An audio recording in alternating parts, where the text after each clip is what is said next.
Hey everyone, my name is Ashley, and today we have the Galaxy Z Flip 5 here in hand. So in this video, I'm going to do an unboxing and show you the full setup of this phone. So here I have the Flip 5 in the color mint, and I did get the 512GB storage option since Samsung was offering a free storage upgrade with their pre-orders. So let's take a look in the packaging and see what we have.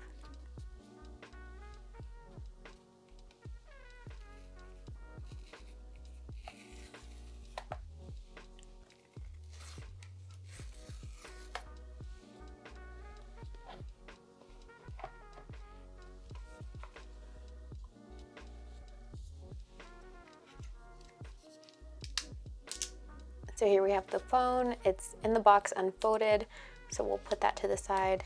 And then of course here we just have your typical books, USB-C to USB-C cable, and your SIM ejection tool. We can move this aside.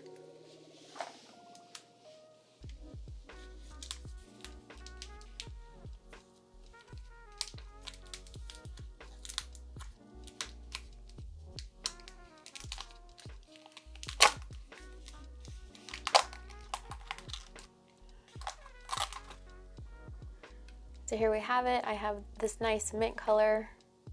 I feel like this was a very popular color for everyone to get with the Flip 5.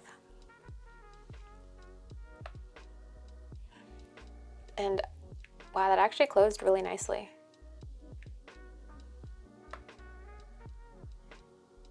Yeah, that feels really nice.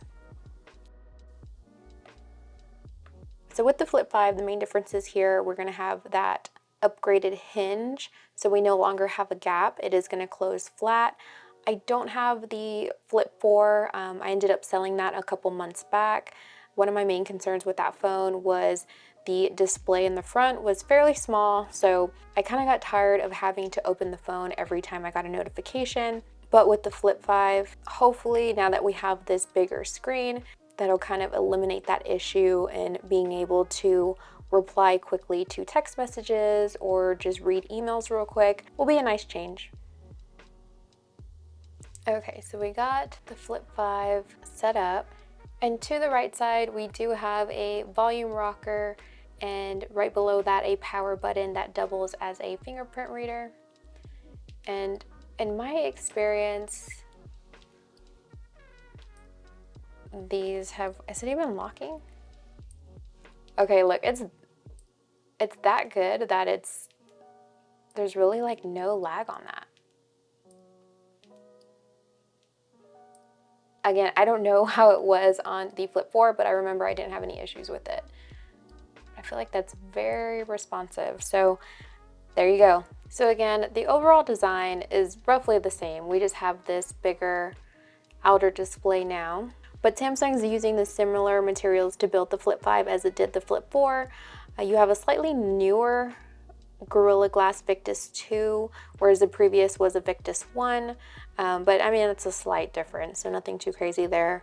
And then of course that aluminum frame. But the Flip 5 does come in IPX8 water resistance rating. There's no special dust resistance on these either, so you should still be extra careful if you are in dusty environments. That's going to be the biggest enemy with any folding phone. So again, if you're like out working in construction, things like that, maybe a foldable is not the best phone to have in that instance. But if you're just kind of working in an office environment or working from home, then you probably won't have any issues. Then as you can see, I mean, of course, with any foldable, we're going to have a crease. I don't feel it very much. Again, I don't have the Flip 4 to compare it to.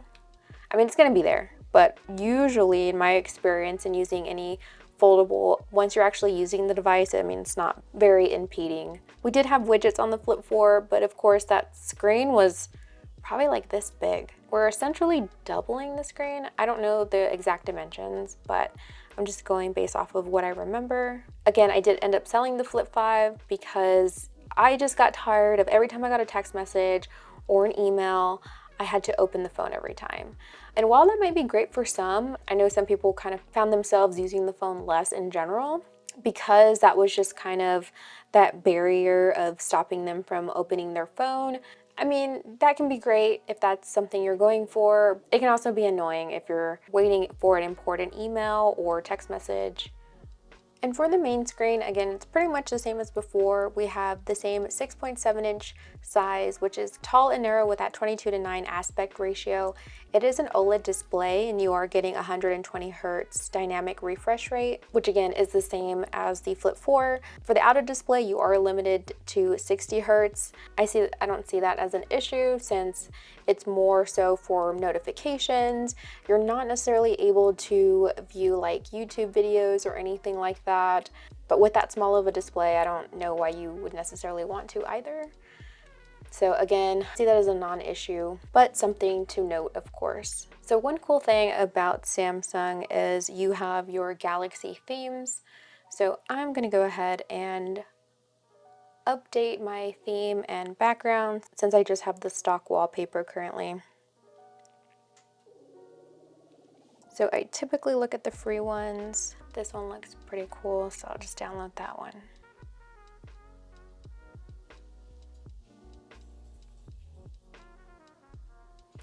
So that is a quick and easy way to change your background as well as your icons. So as you can see, it changed some of the icons. I don't know if it changed the front display. Yep. Okay, so now it changes the front display as well. I'm gonna go ahead and change the navigation bar because I don't like these stock buttons down here. To do that, we'll go to settings, display, and then navigation bar, and you can change to the swipe gestures. So instead of that row of buttons, you can just swipe back. I honestly prefer that. So another thing we'll take a look at is, I mean, you can do a lot more with this bigger screen, obviously, but out of the box, Samsung only lets you use a handful of apps. Luckily, there is a workaround where you can get all your favorite apps running on the cover screen. So it's essentially downloading Samsung's Good Lock app. So it is in their Galaxy store, so it's not a sketchy app by any means. So we'll go ahead and download that. So you'll go to the Galaxy store and type in Good Lock, and it is going to look like that. So like a little puzzle piece. So we'll open that up. And so once we get in the app, if you're not familiar with it, we'll have these two tabs down here. We'll click Life Up and scroll down. We're looking for Multistar. We'll hit Install. Okay, so in Multistar, we'll select iHeart Galaxy Foldable, and then we'll select the launcher widget. Then here you can add apps to the widget on them so you can see on your cover screen. So I don't really have a lot of apps downloaded right now, but I guess I'll choose Netflix just to test it out. So we'll go here.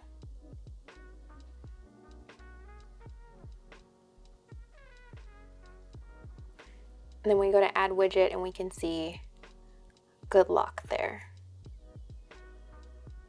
And you can see the Netflix app that I added. So I'll just leave it like that.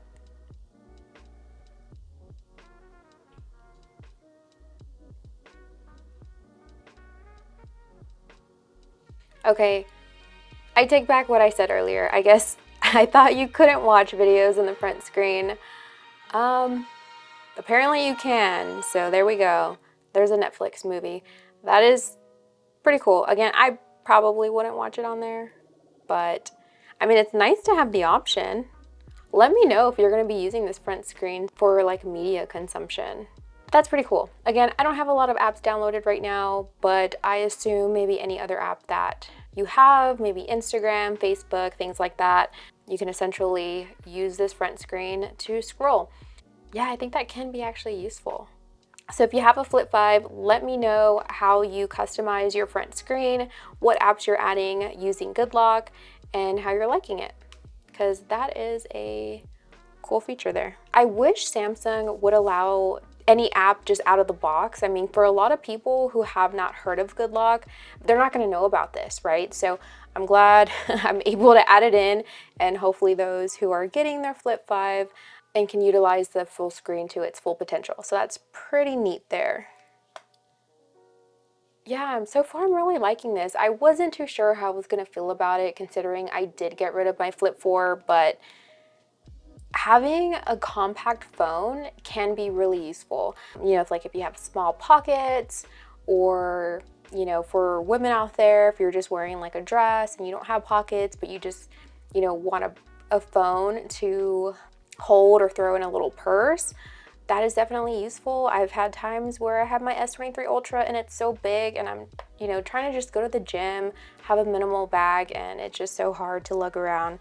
So definitely first world problems. I also got this silicone case with the ring, so we'll get that put on as well.